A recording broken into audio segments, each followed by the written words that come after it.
the edge of town near a bright yellow sign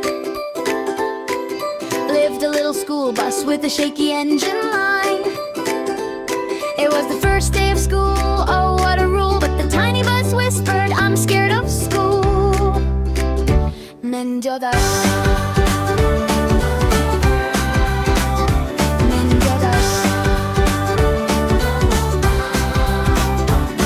Will the kids like me? What if I'm slow? What if I'm too small everywhere I go?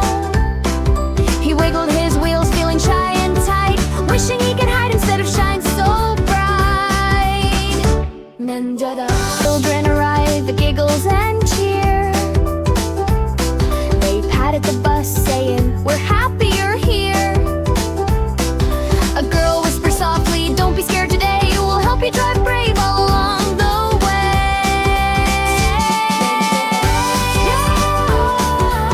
The little bus smiled, his lights glowing gold. He rolled down the road feeling brave and bold. And by the end of the day,